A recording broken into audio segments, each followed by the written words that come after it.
You are listening from Story Collection YouTube channel in Fall. Today's news headlines.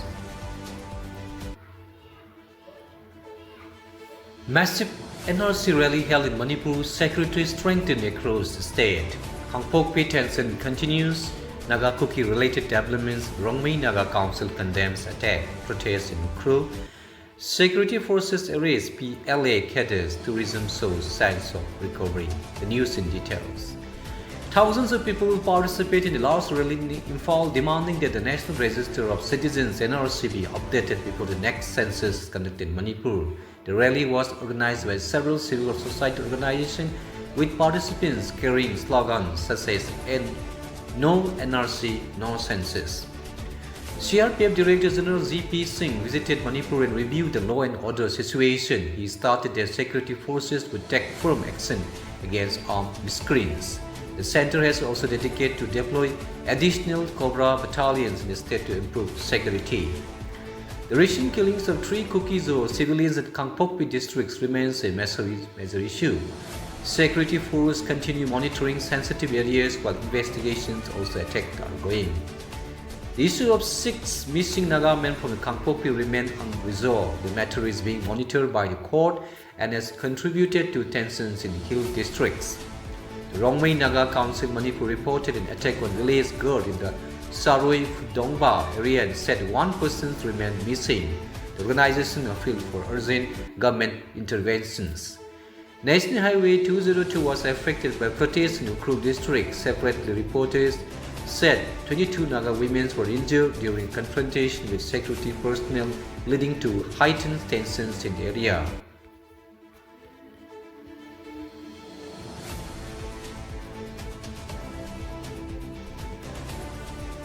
Tourists visit the Loktak Lake will increase visitors. Local stakeholders are calling for better infrastructure to support tourism economic recovery.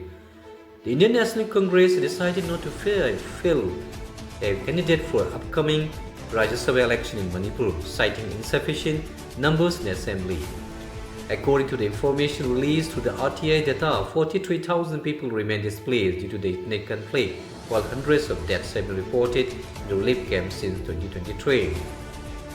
Leaders of the opposition India Alliance met in New Delhi for their first major gathering after recent elections.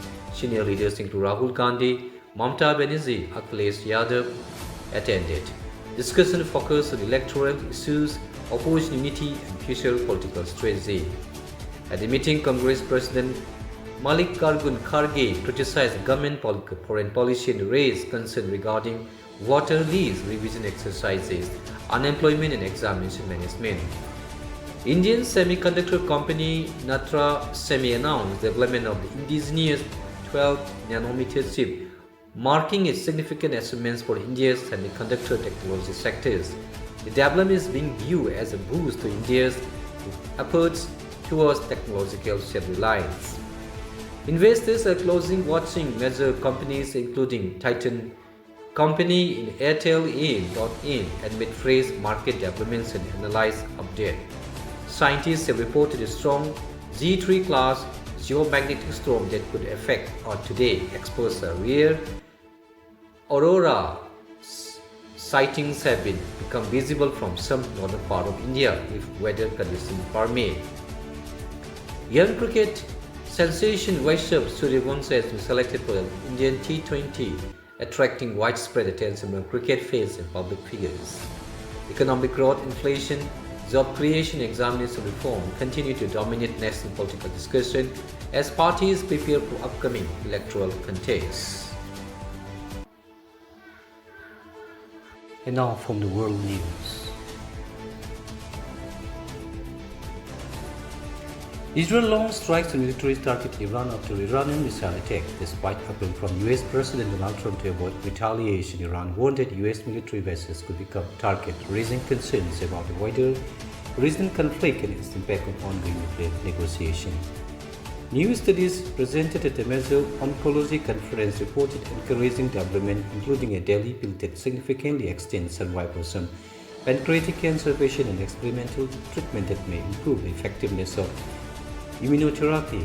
Experts emphasize that progress is incremental rather than single cure for cancer. The UN has warned that conflict in the Middle East and higher energy prices could worsen young hunger worldwide. Millions are already facing food insecurity, further disruption to energy markets or shipping routes, and could increase humanitarian crisis. President Trump is facing resistance from some lawmakers, courts, and voters with several policy issues, analyzed more that while these setbacks do not threaten his presidency, they represent a more challenging political environment than in previous months.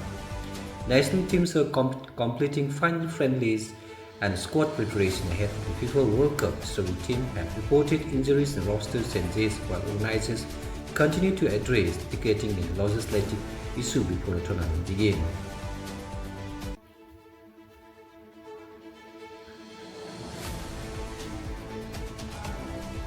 A high-level European Union team report delegation arrived in Guwahati to explore trade, investment, renewable energy, healthcare, semiconductor, agri-processing opportunities across Northeast India. The visit aims to strengthen economic cooperation between the EU and the 8 northeastern states. The EU delegation is also discussing long-term partnerships and the launch of India's first Blue Valley cluster, expected to promote innovation and sustainable development in the region.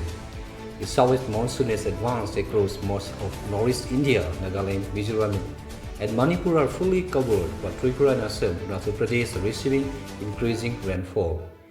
Weather officials expect complete regional coverage soon.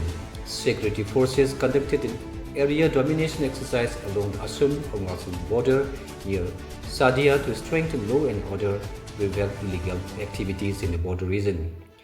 The government of India continues promoting the Lakshmi vision for the Northeast, highlighting products such as Tripura pineapple, Mizo ginger, Nagaland coffee, Meghalaya turmeric, and Assam salt to boost export and tourism. Preparation continuing for the 2026 Northeast Games sports to be hosted in North India defeated Afghanistan by innings in 300 runs in new Chhattisgarh, registering the biggest Test victory in Indian cricket history. Spinner Manav Sutar steered with a match-winning performance while Indian bowlers dominated throughout the match. India's women's football team won the SAF Women's Championship after 7 years, where Prime Minister Narendra Modi congratulated the team, calling the victory an inspiration for young footballers across the country. The FIFA World Cup is set to begin in this week in North America. Teams are completing final preparation with Argentina, Brazil, and Spain among the favorites. India, England, and Scotland have arrived at their training bases and preparing for the ongoing matches. Germany Alexander Zverev captured his first Grand Slam title at French Open after defeating Flavio Cobollo in the 5-set final. Cricket legend Sachin Tendulkar praised Zverev's achievement. PV Sindhu will lead the Indian contingent at the Australian Open 2026, aiming to end her title drought. Young settlers including Ayush Sethi are also in action this week. Australia will miss captain Michael Morris and opener Travis Head for the upcoming ODI series against Bangladesh due to the squad changes and viability issues. England captain Ben Stokes criticized the lost piece after England's 115-run Test win over New Zealand, saying the surface was not ideal for Test cricket. This ends the morning news. Have a nice day.